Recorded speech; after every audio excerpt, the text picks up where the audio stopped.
মুফতি আমির হামজা ভাই বড় সহজ সরল মানুষ, যদিও মাইকের সামনে আসলে উনি খুব শক্ত কথা বলে। ব্যক্তিগতভাবে তাকে আমি খুব কাছ থেকে চিনি। একবারে সরল সাদা মাঠা মানুষ, বাচ্চা মানুষের মতো সরল। এই লোকটাকে 3টা বছর তো জেল খাটাইলই। যেদিন প্রথম ধরে নেয় ভাইটা বললেন 10 না 11 ঘন্টা 2 হাত বেঁধে এভাবে দাঁড় করাইয়া রাখছে। আপনারা একটু বাড়িতে গিয়ে প্র্যাকটিস করবেন, নিজে নিজে একটু 2 হাত তুলে ওয়ালের সাথে খাড়ায় থাকবেন যে কত মিনিট পারেন। দেখবেন যে 5-7 মিনিট পরে পারবেন না। 10 নাকি 11 ঘন্টা এভাবে বাইন্ধা রাখছে। একজন নিরীহ আলেম, নির্দোষ আলেম। অপরাধ কি? অপরাধ হলো কে নাকি তলোয়ার লইয়া আমাদের সংসদ ভবন ভাঙতে গেছিল। কি লইয়া? আচ্ছা, তলোয়ার দিয়া সংসদ ভবন কোপ মারলে ভেঙে যাব, ঠিক না? কয় পাগলের মাথা খারাপ হয়েছে। কি? কার মাথা খারাপ হয়েছে? তলোয়ার দিয়া নাকি সংসদ ভাঙতে গেছে ঘোড়ায় চড়ে। ওখানে ওরে অ্যারেস্ট করছে। করার পরে তার মোবাইলের মাঝে আমির হামজা ভাইয়ের ওয়াজ পাইছে, এই জন্য আমির হামজা আসামি। আমাদের আমির হামজা ভাইকে 3টা বছর জেল খাটাইছে, কোনো দোষ নাই। আল্লাহ যাকে চায় ক্ষমতা দেয়, যাকে চায় ক্ষমতা থেকে টেনে নামাইয়া দেয়। আমি বুঝি না যে মুসলমানের সন্তান কেন কোরআন ছেড়ে দিল।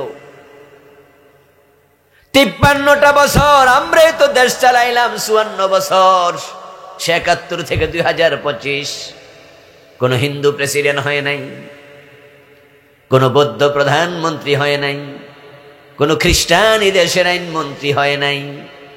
ঘুরে ফিরে মুসলমানের হাতে তো 53-54 বছর ক্ষমতা। আপনাদের কাছে জবাব চাই, 92% মুসলমান যদি আমরা হই, আল্লাহর কোরআন দিয়ে দেশ চালানোর সুযোগ আছে না নাই?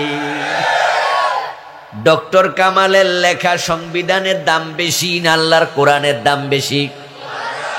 ডক্টর কামালের লেখা সংবিধান নির্ভুল না কোরআন নির্ভুল?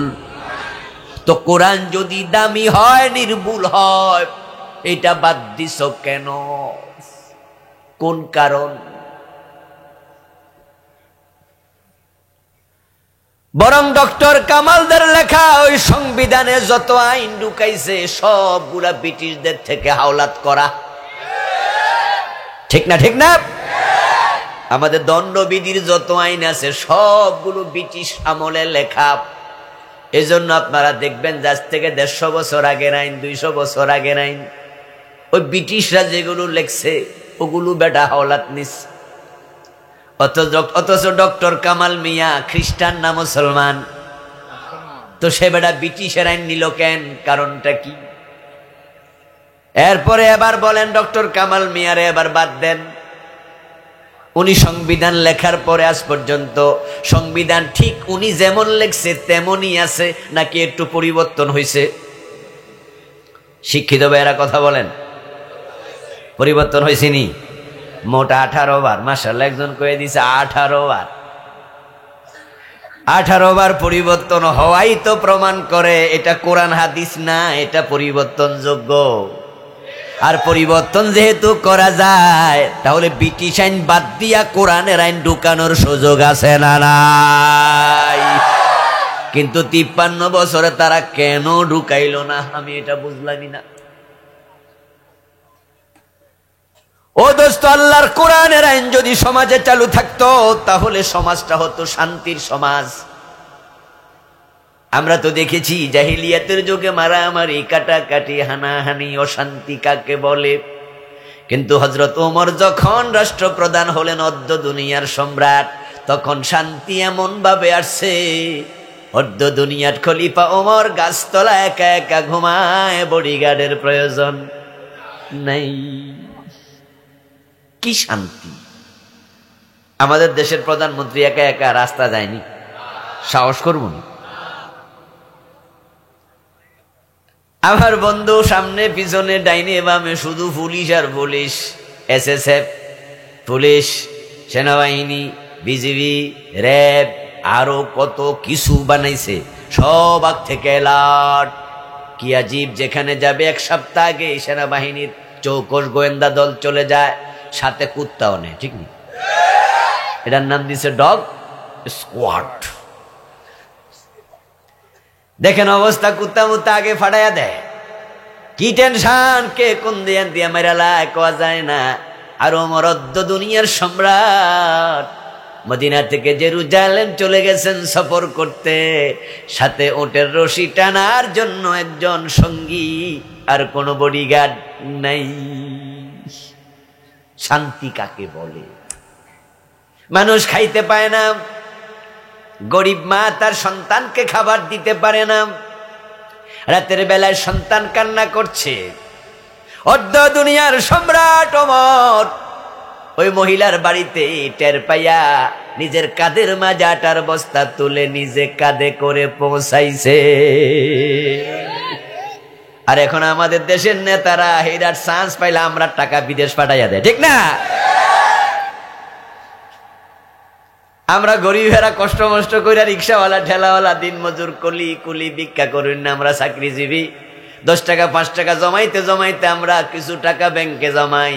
হাইরে মাইয়া বড় হয়েছে, বিয়ে লাগবে, বিয়েতে খরচ আছে, তাই ফকিরও অ্যাকাউন্ট করে।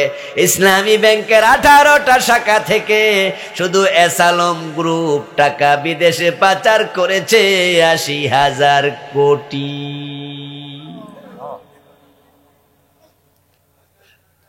এবং আমাদের প্রধানমন্ত্রী সাবেক, উনি বলছেন উনার বাড়ির ফিয়ন কত কোটি টাকার মালিক? 400 কোটি। এটাকে আমরা কইছি না নেত্রী কইছে? তাহলে আমাদের প্রশ্ন হলো, যদি ফিয়ন 400 কোটি টাকার মালিক হয়, বাড়ির মালিক কত কোটি টাকার মালিক? আমার দোস্ত দেশটারে ফতুর বানাইয়া দিছে, তলাবিহীন জরি। এখন ব্যাংকে 10 লাখ টাকার চেক দিলে টাকা দিতে পারে না। শিডিউল ব্যাংক অনেকগুলো টাকা চেক ফিরাইয়া রিফিউজ করে, টাকা নাই পরে আসেন। হযরত ওমর কাঁধে করে চালের বস্তা আটার বস্তা পাবলিকের কাছে পৌঁছিয়ে দেয়, আর আমাদের নেতারা পাবলিকের টাকা বিদেশ পাঠায়া কানাডায় বেগম ফারাত বানায় তোলে, ঠিক না? এখন চোর ধরে হাত কাটার আইন তারা কেন করবে? তারা নিজেরাই তো জানে, যদি চোর ধরে হাত কাটার আইন হয়, অনেক নেতার নিজের হাত থাকবে না।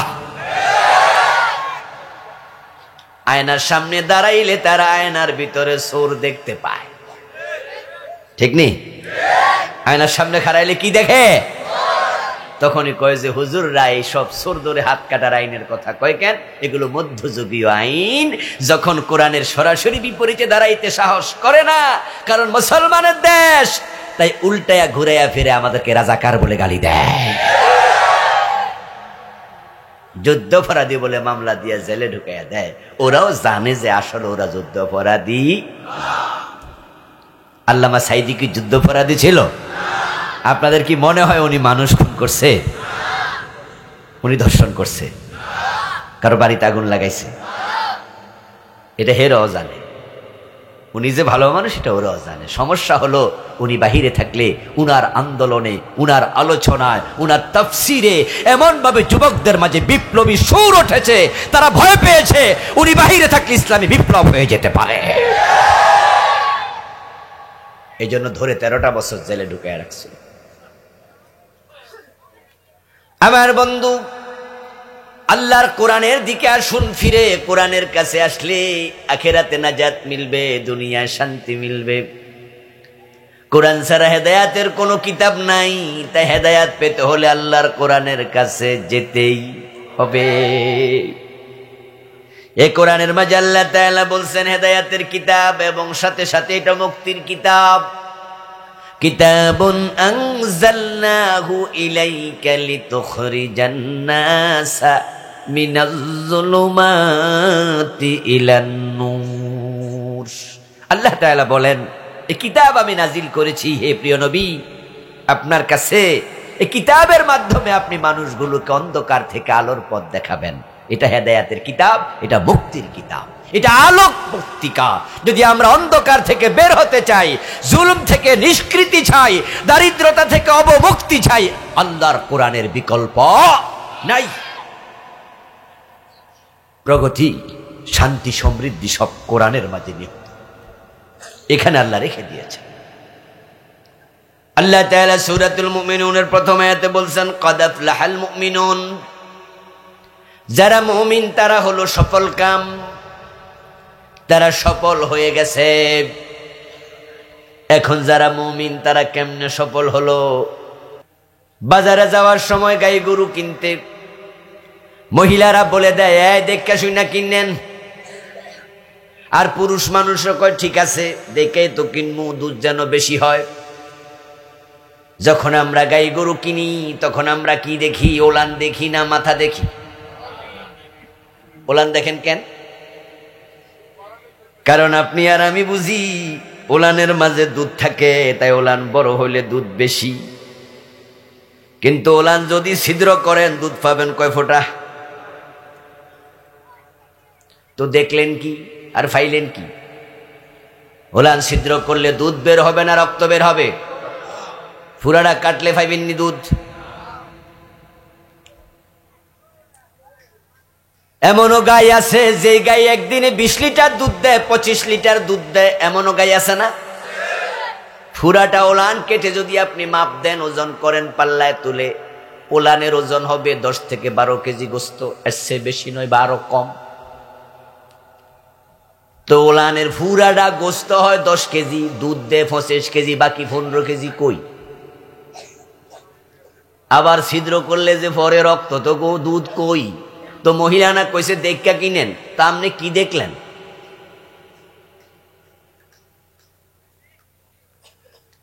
তাম দুনিয়ার সব যদি প্রাণী বিজ্ঞানী, চিকিৎসা বিজ্ঞানী সবাই একসাথ করে বলে দুধ কই থাকে বের করে দাও, মানুষ ভাবে ওলানে, কিন্তু আল্লাহ কয় ওলানে দুধ থাকেই না। সুবহানাল্লাহ পড়েন। আমাদের জানার মাঝে ভুল আছে। ক্বাদ আফলাহাল মুমিনুন, আল্লাহ বলে মুমিন সফল, আর আমরা দিয়ে শুধু মাইরি খাই। আমরা দেখি মুমিনদেরকে ফাঁসি দেয়, বোমা দিয়া মাইরা ফেলে।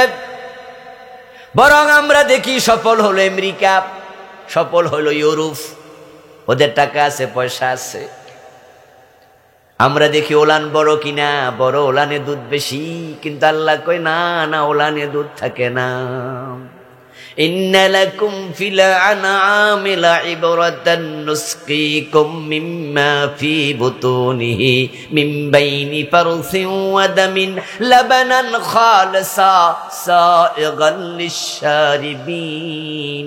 ও দুনিয়ার মানুষ শোনো, আমি তোমাদের জন্য পশুর মাঝে নিদর্শন রেখেছি, আমি আল্লাহর কুদরত রেখেছি। তোমাদেরকে যে দুধ আমি পান করাই, তা আমি পশুর পেটের ভিতর থেকে বের করি। মিম্মা ফি বুতুনিহি, বাতনুন পেট, বুতুন হলো বহুবচন। আল্লাহ বলে আমি পশুর পেটের ভিতর থেকে বের করি। তাহলে এখন থেকে গাই গরু কিনতে ফ্যাট দেখবেন, ঠিক না? পেট বেশি বড়, দুধ বেশি। পেট ছিদ্র করলে দুধ পাবেন তো? তো পেটের কোন জায়গায় দুধ? আল্লাহ এবার বলে মিন বাইনি ফারসিন, আমি পেটের ভিতরে গোবরের ভিতরে রাখছি। তাই আগামী কোরবানে গাই গরু জবাই করলে গোবর ফালাইয়েন না, গোবর সাপ দিলে দুধ বাইরেও। এরপর আল্লাহ বলো আদামিন, শুধু গোবর না, আমি রক্তের ভিতরে দুধ রেখে দিয়েছি। নুসকিকুম মিম্মা ফি বুতুনিহি মিন বাইনি ফারসিন ওয়া দামিন লাবানান খালিসা, আমি রক্ত থেকে এবং গোবরের ভিতর থেকে নিরেট দুধ বের করে খাওয়াই। সুবহানাল্লাহ পড়েন সবাই।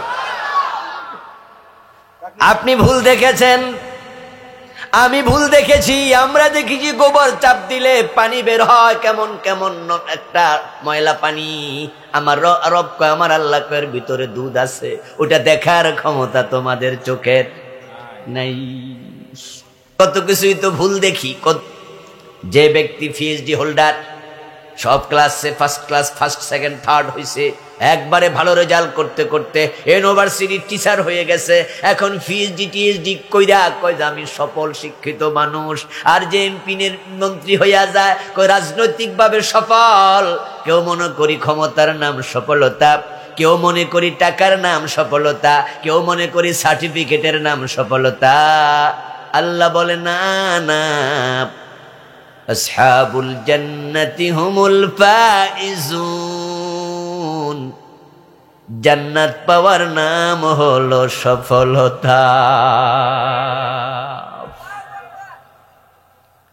আসহাবুল জান্নাহ হুমুল ফাইজুন, শুধু জান্নাতীরা সফল। 1000 কোটি টাকা আছে, আপনি জান্নাতি না। পয়সা আছে, আপনি সফল না। আপনি প্রেসিডেন্ট, আপনি প্রধানমন্ত্রী, পৃথিবীর অনেক দামি দেশের, বড় দেশের, কিন্তু জান্নাতীর তালিকায় নাম নাই, আপনি ব্যর্থ, আপনি সফল না। আর যে আপনি বেলালের দিকে তাকান, হযরত বেলাল গরিব মানুষ। রাসূলুল্লাহর সময় বেলালের থাকার জায়গা ছিল না। বেলাল রাদিয়াল্লাহু তাআলা আনহু আহলে সুফফার সদস্য ছিলেন। রাসূলুল্লাহর মসজিদের বারান্দায় থাকতেন।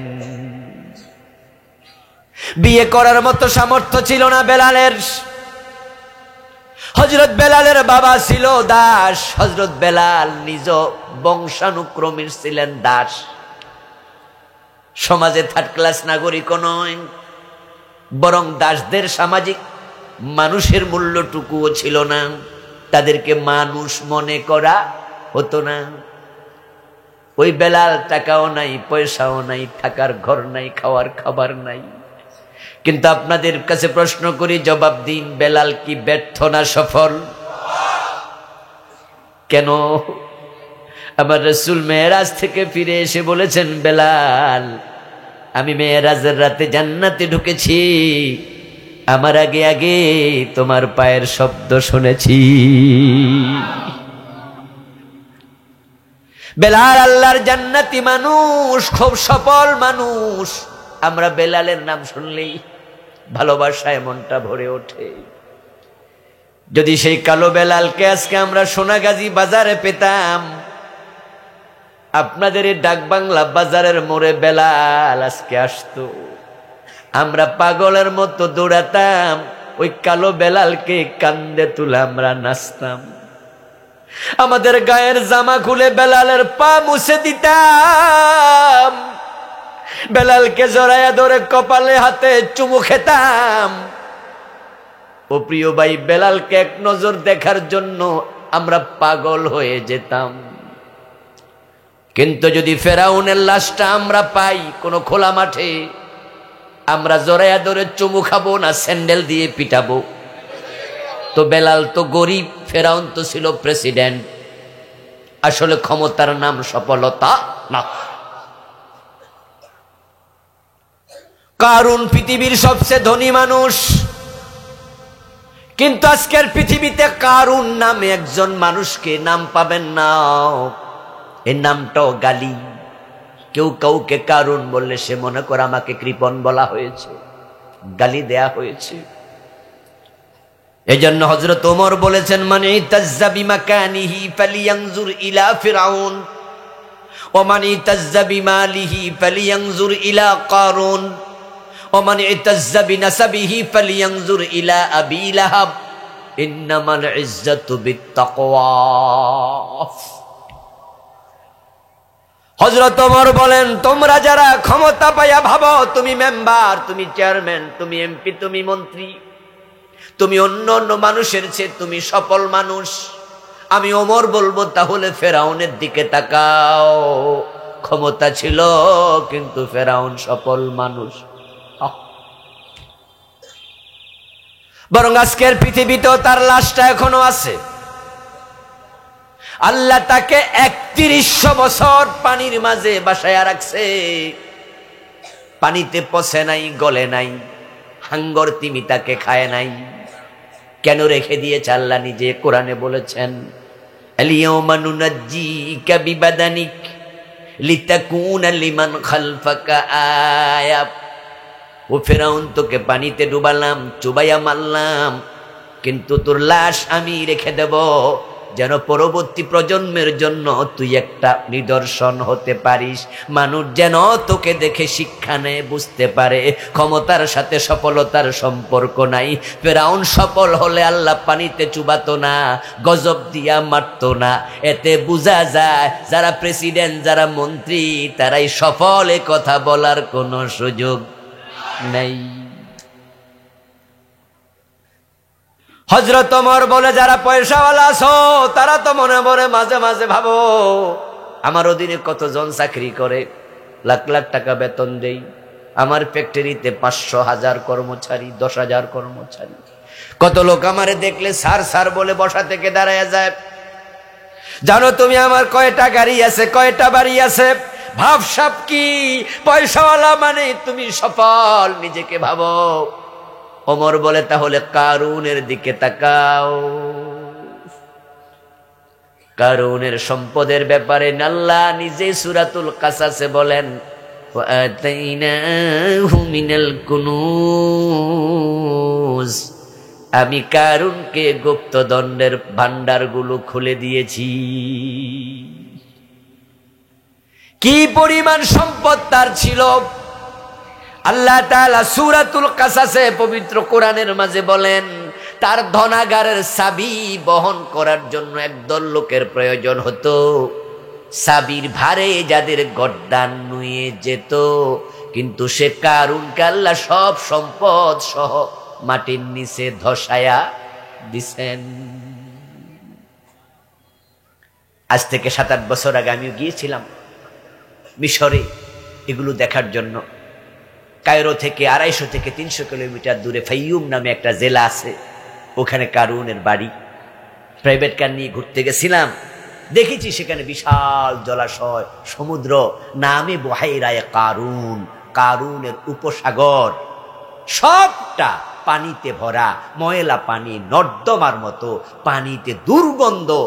ওখানে আল্লাহ তার সম্পদ সহ তাকে মাটির নিচে ধসাইয়া দিছে, কিয়ামত পর্যন্ত নিচের দিকে যেতেই থাকবে। তার সম্পদ তাকে দুনিয়াতেও বাঁচাতে পারে নাই, আখিরাতেও বাঁচাতে পারবে না। সফলতা কিসে? কোনটা সফলতা? টাকাও না, ক্ষমতাও না। ওমর বলেন, সফলতার নাম হলো ঈমান, সফলতার নাম হলো তাকওয়া। কারণ যার ঈমান আছে, তাকওয়া আছে, তার জন্য জান্নাত আছে।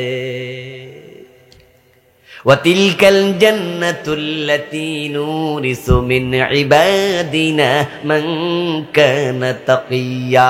আওয়াজ দিয়া বলেন সুবহানাল্লাহ। আল্লাহ তাআলা বলেন, আমার মুত্তাকি বান্দার জন্য আমি জান্নাত বানায়া রাখছি। কাদ আফলাহাল মুমিনুন, মুমিন সফল মানেই হলো মুমিন হবে জান্নাতি। জান্নাতের নাম কেন সফলতা? এর কারণ হচ্ছে, আপনি যদি জান্নাতি হন তাহলে আল্লাহ তাআলা আপনাকে এমন নেয়ামত দেবে যেটা কোনোদিন আর কেড়ে নেবেন না। আল্লাহ যাকে জান্নাত দেবেন তাকে বলবেন খালিদিনা ফিহা, চিরকাল এখানে থাকো। জান্নাতের নাম কেন সফলতা? কারণ যাকে জান্নাত দেবেন, সবচেয়ে ছোট জান্নাতটা হবে পৃথিবীর মতো 10 গুণ বড়। আল্লাহ যাকে জান্নাত দেবেন তাকে জান্নাতে যে প্রাসাদ দেবেন থাকার জন্য, সবচেয়ে ছোট প্রাসাদ হবে 100 তলা উঁচু। জান্নাতীদের মাঝে সবচেয়ে ছোট জান্নাত যাকে দেবেন, সবচেয়ে ছোট মর্তবার জান্নাতীর খাদেম থাকবে 80,000। জান্নাতীদের মাঝে সবচেয়ে ছোট জান্নাত আল্লাহ যাকে দেবেন, ওই ছোট মর্তবার জান্নাতীর হুর থাকবে 72 জন।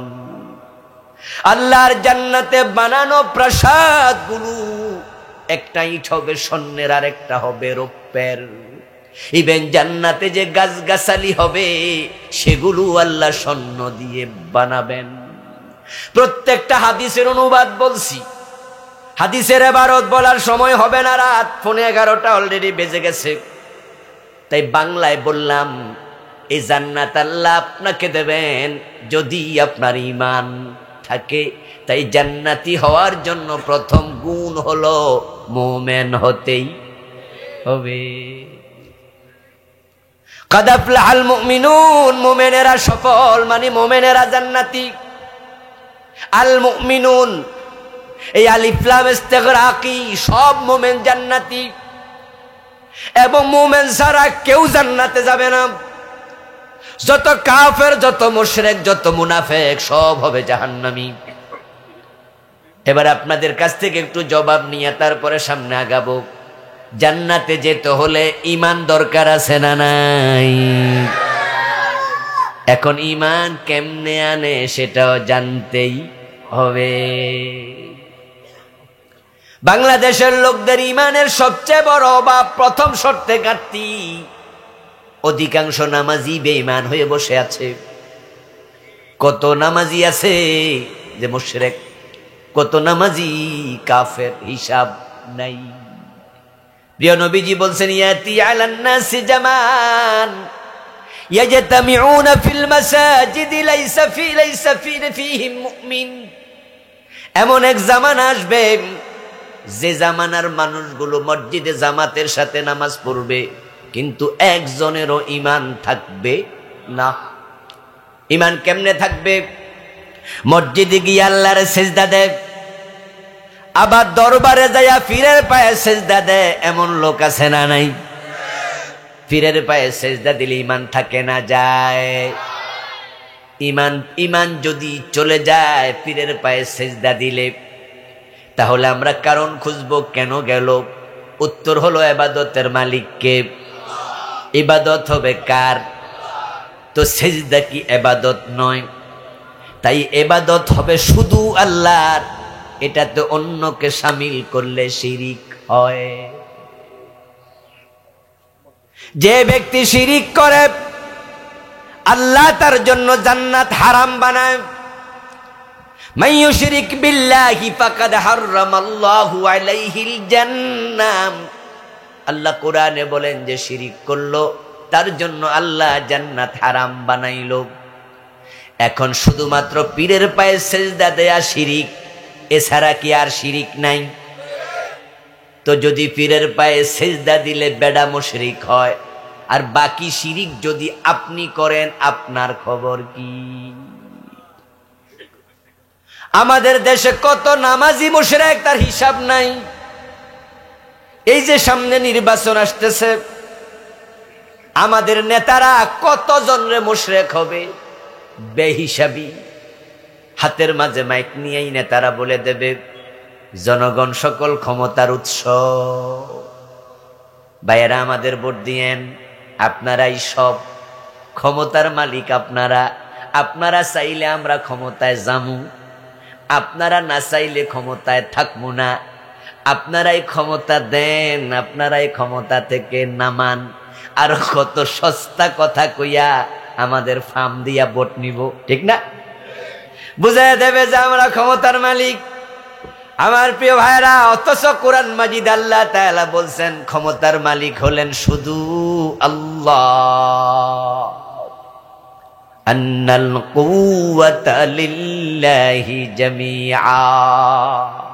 সকল ক্ষমতার মালিককে, ইবাদতের মালিককে। তো আল্লাহর ইবাদত অন্যর দিলে শিরিক হয়।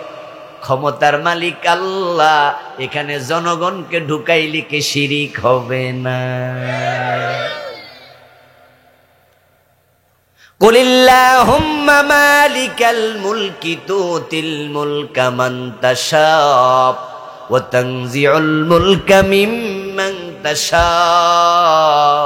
আল্লাহ তাআলা বলেন, ও নবী আপনি বলুন, ও রাজাদিরাজ আল্লাহ, ক্ষমতা তোমার হাতে।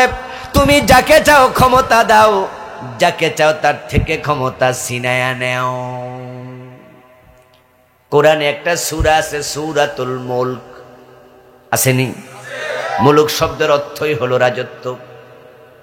তাবারাকাল্লাযী বিয়াদিহিল মুলক ওয়া হুয়া আলা কুল্লি শাইইন কাদির।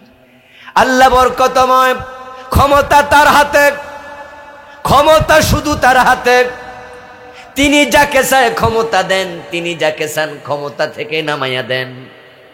এই আয়াতগুলো যে কত সত্য আগে আমরা পড়েছি, আগে আমরা শুনেছি, আগে আমরা বুঝেছি, আর অগাস্ট মাসের 5 তারিখে আয়াত আমরা নিজের চোখে দেখেছি। কোরআনের কিছু কিছু আয়াত আমরা নিজের চোখে এবার দেখছি। আগে শুনছি জালেমদেরকে আল্লাহ নাকি শেষ করে দেয়, লাঞ্ছিত করে, অপমানিত করে। জালেমরা সফল হয় না, ইন্নাহু লা ইউফলিহুজ জালিমুন, জালেম সফল হবে না। জালেমদেরকে আল্লাহ ভালোবাসে না, অহংকারীকে আল্লাহ সহ্য করে না। এগুলো হাদিসে পড়ছি, কোরআনে শুনছি, 5 তারিখে নিজের চোখে দেখেছি। ক্ষমতার মালিক যদি জনগণ হতো, গত 15 বছর যারা দেশ চালাইছে, পুলিশ তারা নিয়োগ দিছে সব নিজ দলীয় পুলিশ। একটা কনস্টেবল দলের বাহিরে নিয়োগ দেয় নাই, ঠিক না? র্যাবে যারা সব নিজ দলের লোক, সেনাবাহিনীতে নিজ দলের লোক, আনসার পর্যন্ত নিজ দলের লোক ঢুকাইছে। গত 15 বছর একটা চৌকিদার নেয়ার সময় দল তালাশ করছে। হাজার হাজার ফোর্স, সেনাবাহিনী, বিডিআর সহ যা আছে সব ওদের।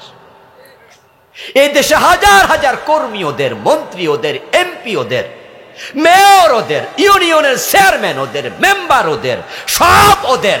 ওরা পালাবে কেন? ওরা থাকবে না কেন? সেনাবাহিনীর প্রধান ওর নিজের আত্মীয়, উনি তাকে সেনাবাহিনীর প্রধান বানাইছে।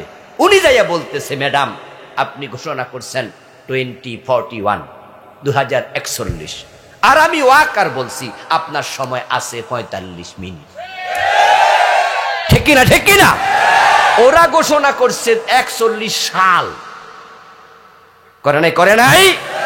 আল্লাহ বলে না, এসব চলবে না, অনেক হয়েছে, এবার সরো।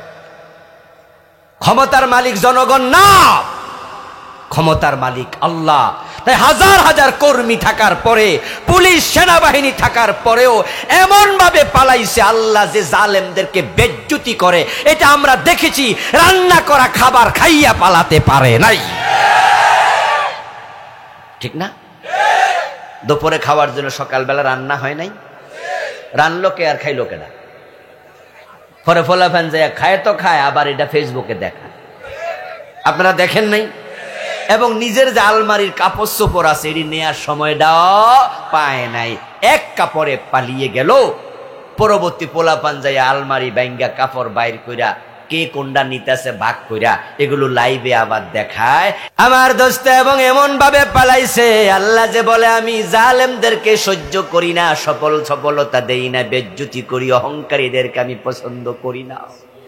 কথার মাঝে কি অহংকার, কেমনে কথা বলতো, মনে হয় যেন জমিনের মালিক তারা আর আমরা হয়ে গেছি ভাড়াটিয়া।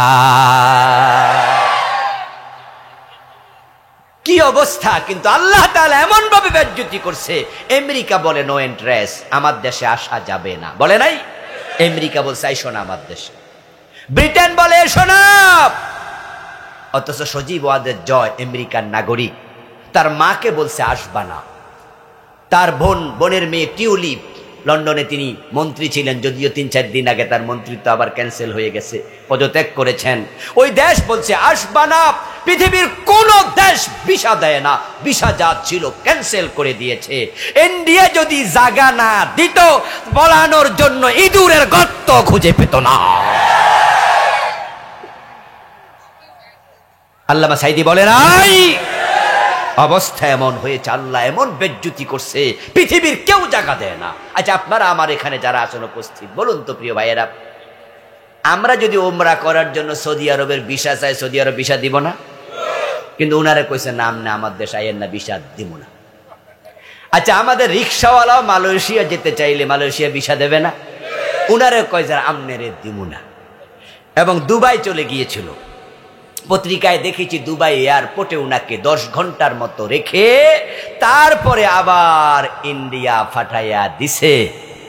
দুবাই সরকার বলে দিছে যে না, গো ব্যাক, চলে যান, মোদির কাছে ভালো, কারণ আপনারও জামাই নাই, বেডারও বউ নাই। বন্যেরা বনে সুন্দর, শিশুরা মাতৃ করে, যার যেখানে মানাবে সেখানে চলে যান। আমার আল্লাহ বেজ্জতি করে দিয়েছে। এটাই প্রমাণ হয় যে ক্ষমতার মালিক জনগণ না, ক্ষমতার মালিক কে? শিরিক করবেন না, শিরিক করবেন না। তিনি বলেছেন কাদ আফলাহাল মুমিনুন, অবশ্যই নিশ্চিতভাবে যারা মুমিন তারা সফলকাম। আল্লাযীনা হুম ফি সালাতিহিম খাশিউন। এবার বললেন কোন মুমিন সফল, তার গুণ কি? আলোচনা করতে থাকলেন গুণাবলীগুলো। বলতে বলতে 10 নম্বর আয়াতে বলেন উলাইকা হুমুল ওয়ারিসুন, এই গুণ যারা অর্জন করবে তারাই মালিক হবে। আল্লাযীনা ইয়ারিসুনাল ফিরদাউসা হুম ফিহা খালিদুন। কিসের মালিক হবে? এই গুণ যারা অর্জন করবে আল্লাহ নিজে বলেন তারা জান্নাতুল ফিরদাউসের মালিক হবে। সুবহানাল্লাহ। ফারুক আযম ওমর রাদিয়াল্লাহু তাআলা আনহু থেকে বর্ণিত হাদিস, তিনি বলেন আমি নবীজি সাল্লাল্লাহু আলাইহি ওয়াসাল্লামের সাথে ছিলাম, হঠাৎ করে দেখি রাসূলুল্লাহর ভাবের পরিবর্তন। আমরা বুঝেছি ওহী নাজিল হচ্ছে। যখন প্রিয় নবীজির উপর ওহী নাজিল হতো তখন তিনি কথাবার্তা বলা বন্ধ করে দিতেন, উনার ভাবের পরিবর্তন হতো।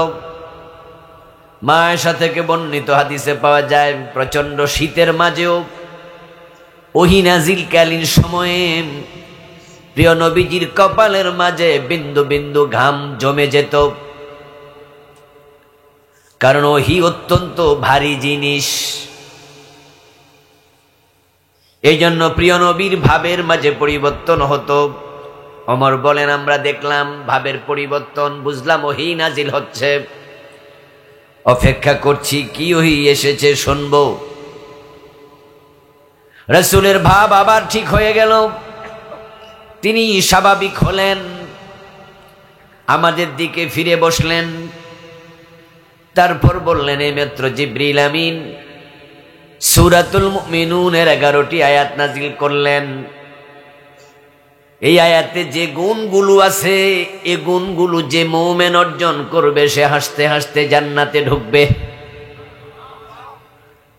আল্লাহ বললেন তারা জান্নাতুল ফিরদাউসের মালিক হবে।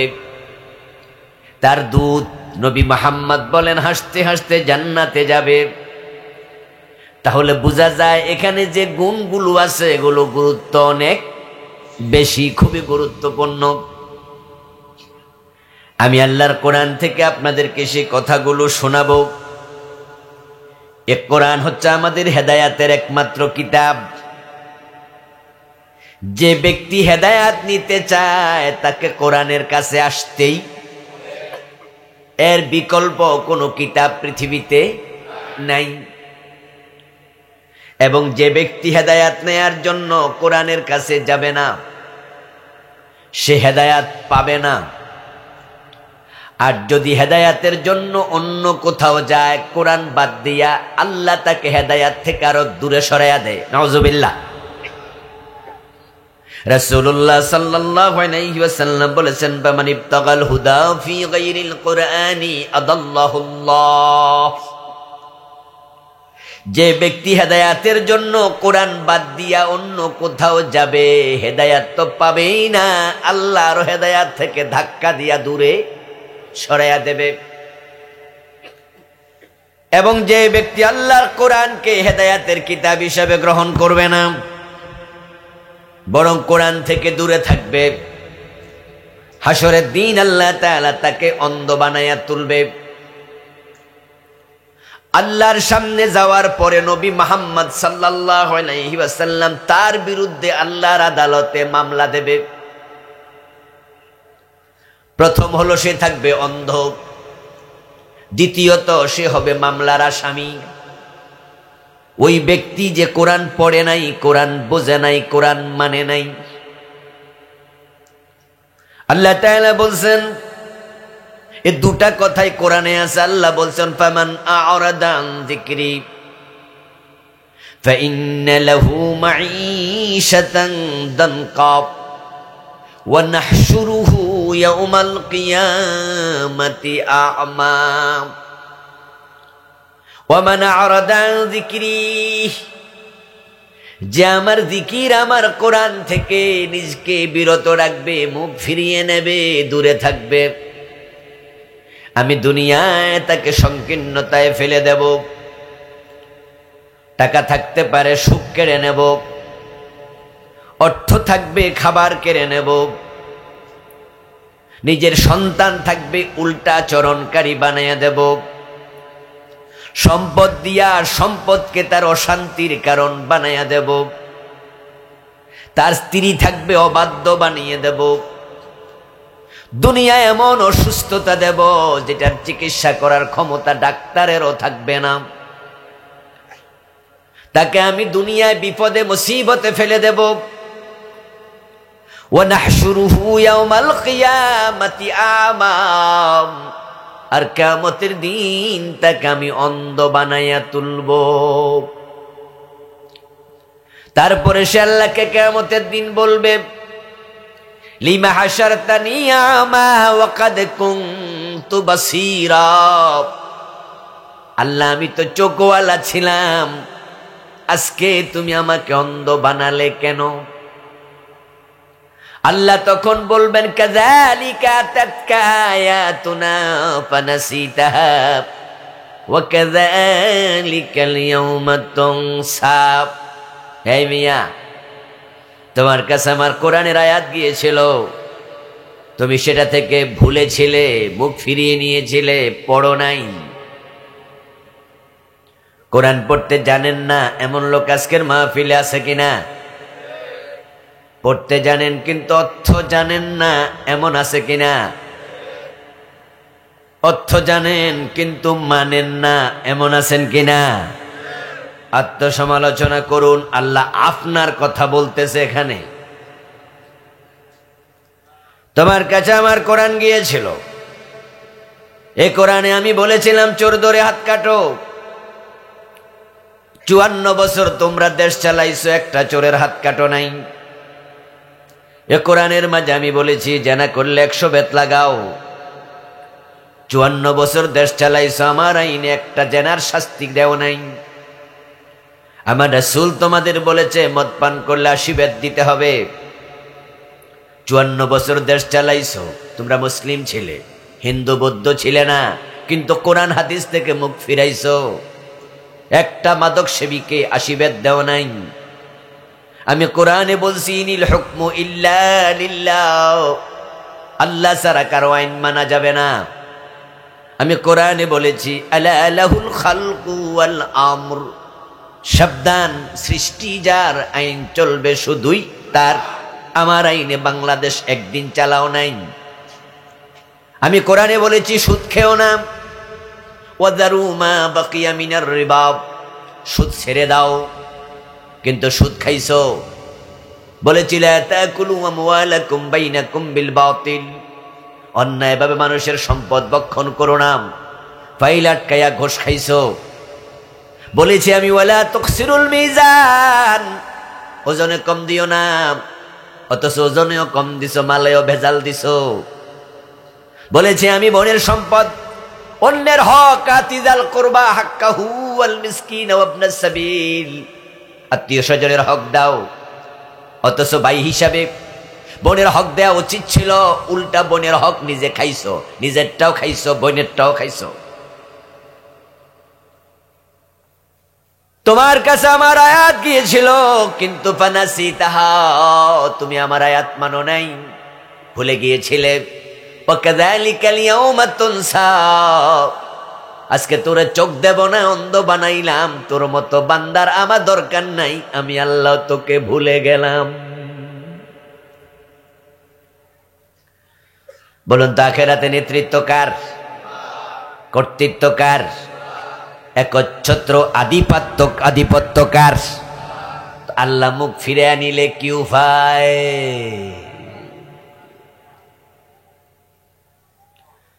কোরআন হেদায়েতের কিতাব, মুখ ফিরাবেন না। ও হতভাগা মুসলমান, এমন কিতাব পাইয়া তুমি এই কিতাব থেকে কেমনে বেখবর থাকো? এই কিতাব ব্যক্তিকে পরিবর্তন করে সোনার মানুষ বানায়। এই কিতাব দেশ পরিবর্তন করে সোনার দেশ বানায়, সোনার সমাজ বানায়। যেই যুগে কোরআন এসেছিল, পৃথিবীর সব মানুষ মিলে সেই যুগের নাম দিয়েছে আইয়ামে জাহেলিয়া, অন্ধকার যুগ, অজ্ঞতার যুগ, বর্বরতার যুগ, অসভ্যতার যুগ। কোরআন আসার পরে আমার রাসূল বলেন খায়রুল কুরুনি করনি, না, তোমাদেরটা এখন আর নাই, বরং আমার যুগ পৃথিবীর সর্বশ্রেষ্ঠ যুগ। এই কোরআন আবু বকর, ওমর, ওসমান, আলী তৈরি করেছে। এই কোরআনের ছোঁয়া যাওয়ার পরে সাহাবারা যারা মদ পান করতেন, চুরি ডাকাতি করতেন, যারা নিজের কন্যা সন্তানকে জীবিত মাটির নিচে দাফন করতেন, যে ওমর রাসূলের কল্লা কাটার জন্য তলোয়ার হাতে নিয়েছিল, এই কোরআন সেই সাহাবীদেরকে আকাশের তারকার চেয়ে দামি মানুষ বানাইয়া দিয়েছে। এই কোরআন তুমি কেন মুখ ফিরাইছে তা থেকে? কেন পড়নি? কেন মাননি?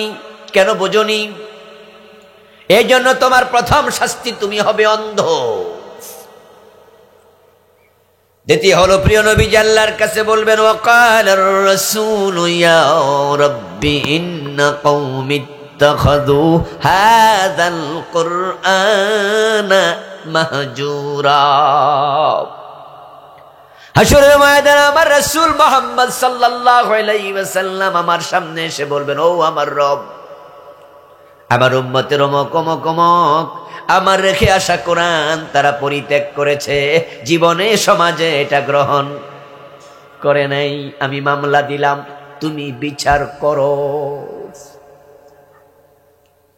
আমার সামনে যারা আছেন, হাসরের ময়দানে রাসূলের সুপারিশের আশা আমাদের আছে না নাই?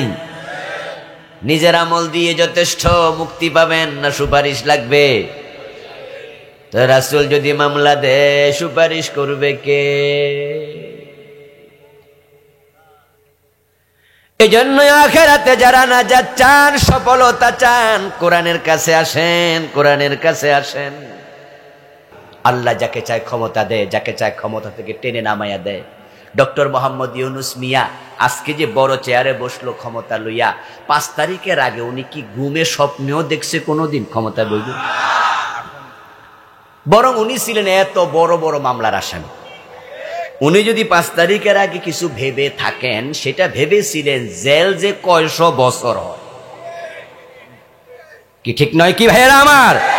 কারণ এক একটা মামলা 1000 কোটি টাকার চেয়ে বড়, এবং 1-2টা মামলা না, অসংখ্য মামলা উনার বিরুদ্ধে দাঁড় করাইছিল। উনাকে হাইকোর্টের চত্বরে এনে আদালতে তুলেছে। আমাদের জজ কোর্টের আদালতে তুলতে গিয়া উনাকে 8 তলায় হাইটা হাইটা উঠাইছে। বিদ্যুৎ বন্ধ করে দিয়া কয় লিফট বন্ধ, হাইটা হাইটা ওঠেন, বেটার বয়স হলো 84। আদালত উঠা দেখে হাকিম নাই। হাকিম কই? গেছে এক কামে, আমনে খাড়াই থান, বসার চেয়ারও নেই, দাঁড় করাইয়া রাখছে। আপনি নোবেল লরিয়েট হলে আমাদের কি আসে যায়, ক্ষমতা আমাদের হাতে, বেজ্জতি করে আপনাকে ছেড়ে দেব। ইশারা দিয়েছে, সামনে আরো বড় বিপদ অপেক্ষা করছে। 5 তারিখের আগে ডক্টর ইউনুস ভেবেছে প্রতি মামলায় যদি 10, 12, 15 বছর কইরা জেল হয়, তাও 250 বছরের নিচে। আমার আসমানের মালিক বলে, না ইউনুস, এবার তোকে বড় চেয়ারে বসাইয়া দেব। বিপ্লব করলো পোলাপান, আর নেতা হয়ে গেল ইউনুস। কি আশ্চর্য খবর না? ইউনুস মিয়ার পোলাপান কি রাস্তায় নামছে? উনি নিজে নামছে? উনি দেশে ছিল? আসমানের মালিক কাকে কোথায় বসায় বলা যায় না। তবে হ্যাঁ, ডক্টর ইউনুস যদি আবার উল্টা পাল্টা চলে, তিনিও যদি আল্লাহর কোরআনের বিরুদ্ধে কোনো আচরণ করে, তাহলে আমার আল্লাহ তাকে ডুবানোর ক্ষমতা আল্লাহর আছে না নাই? এই জন্য সাবধান থাকা লাগবে তাকেও। আলহামদুলিল্লাহ, এখন পর্যন্ত 5 মাসে আমরা উনার কোনো আচরণ কোরআন বিরোধী এখনো পাই নাই। তবে হ্যাঁ, কোরআনের পক্ষে কিছু করেছে তাও না, আমরা দোয়া করি আল্লাহ তাকে কোরআনওয়ালা বানায়া দেখ। আমার বন্ধু, যদি আপনি মুমিন হন তাহলে সফল, শিরিক করলে ঈমান থাকে না, কুফর করলে ঈমান থাকে না, নিফাক করলে ঈমান থাকবে না। কিন্তু বাংলাদেশে এখন কুফরির সয়লাভ চলছে, কুফরির অভাব নাই। গত 15 বছরে রাষ্ট্রীয়ভাবে কুফর প্রমোট করেছে, আমাদের সিলেবাসের বইতে পর্যন্ত কুফরি ঢুকাইছে। তারা 2023 সনের বইতে ঢুকিয়ে জবাব দেন তো, ইবলিস শয়তান মুমিন না কাফের? ইবলিস আল্লাহর কয়টা আইন মানে নাই? সেও মানে নাই, শুধু একটা আদমরে সেজদা করো, সে কয় না, ঈমান শেষ। এবার বাংলাদেশে কুফরি আছে কিনা সে জায়গায় আসেন। এখানে আমার সামনে কোনো কাদিয়ানি নাই, এটা আমি বুঝি।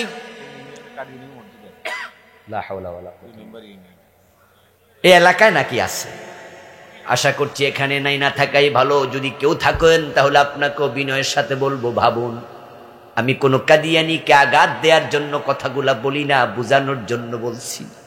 তাই যদি কোনো কাদিয়ানি ভাই এখানে থাকে, আমি তার কাছেও সরি বলবো, এই কারণে তিনি যদি কষ্ট পান। তুমিও আমার ভাই, তোমার বাবাও আদম, তোমার মাও হাওয়া, আমরা এক মা বাবার সন্তান, ঠিক কি না? ও কাদিয়ানি ভাই, তোমাকে আঘাত দিতে বলছি না। এবার আসেন আমি আমার কথায় ফিরে আসি। কাদিয়ানি কেন কাফের হলো? কারণ তারা রাসূলুল্লাহকে শেষ নবী মানলো না, বেঈমান হয়ে গেল। এখানে আশা করছি কাদিয়ানি নাই, এখানে আশা করছি পীরের পায়ে সেজদা দানকারী নাই, এখানে ইবলিস শয়তান তো আমরা কেউ না, আমরা শয়তান থেকে আল্লাহর কাছে আশ্রয় চাই। কিন্তু কাদিয়ানি কাফের হলো একটা আইন মানে না, ইবলিস শয়তান কাফের হলো শুধু আদমরে সেজদা দিতে চাইল না। এবার চোর ধরে হাত কাটো, 53 বছরে মানলেন না। ডাকাত ধরে শুলে দাও, 53 বছরে মানলেন না। জেনা করলে 100 বেত লাগাও, বিবাহিত হলে পাথর মারো, 53-54 বছরে মানলেন না। মদ পান করলে 80 বাদ দাও, 54 বছরে মানলেন না। যে জমিন যার আইন চলবে শুধু তার। রাসূল তো 10 বছর কোরআন দিয়া মদিনা চালাইছে, আমরা বাংলাদেশ একটা দিনও চালালাম না। শয়তান মানে না একটা, আমরা মানি নাই কয়টা?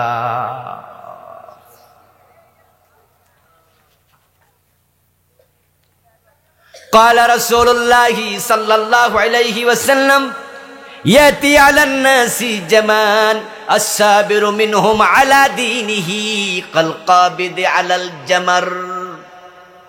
প্রিয় নবীজি বলছেন, এমন একটা জামানা উম্মত আসতেছে, এমন একটা সময় উম্মত আসতেছে, যে সময় ঈমানের উপরে, দ্বীনের উপরে টিকে থাকা হাতের মাঝে অঙ্গার রাখার মতো কঠিন হবে। এমন একটা সময় আমরা পার করতেছি, কোরআনের পক্ষে কথা বলা পর্যন্ত কঠিন।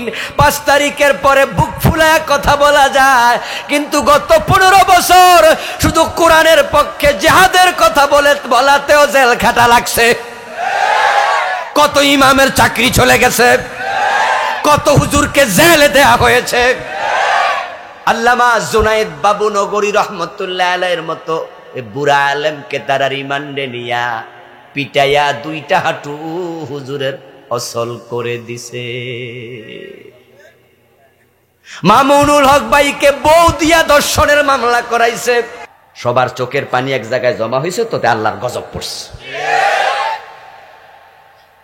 এমন গজব তো পড়ার কথা ছিল না। যারা স্বাধীনতার সবচেয়ে দায়িত্ব পালনকারী দল, এই দেশে যাদের এত জনশক্তি, ওরা এরকম 300 জন এমপি একসাথে পলাই যাইব, এবং দেশের মাঝে নাম নেয়ার মতো কেউ নাই। কত বড় বড় মূর্তি বানাইছিল, গলায় রশি লাগায় টাইন্না মারিত ফালাইছে, কেউকে দেখলাম মাথার মাঝে উঠে প্রস্রাব করে দিতেছে। এর চেয়ে বেশি বেজ্জতি আর আল্লাহ কেমনে করত? হ্যাঁ বন্ধু, সত্য বলা কঠিন ছিল। আলহামদুলিল্লাহ, এর মাঝেও আল্লাহর কিছু বান্দা ছিল যারা আল্লাহর মাইকের সামনে এসে কোরআনের হক কথা বলতে দ্বিধা করে নাই। আপনি কুফরি করবেন, ঈমান শেষ। আল্লাহর কোরআনের আইনগুলো আজকে সমাজে নাই। নামাজে আছে, সমাজে নাই। মসজিদে আছে, আদালতে নাই। কিছু মানবা না। সুবিধাবাদ জিন্দাবাদে মোমেন হওয়া যায় না।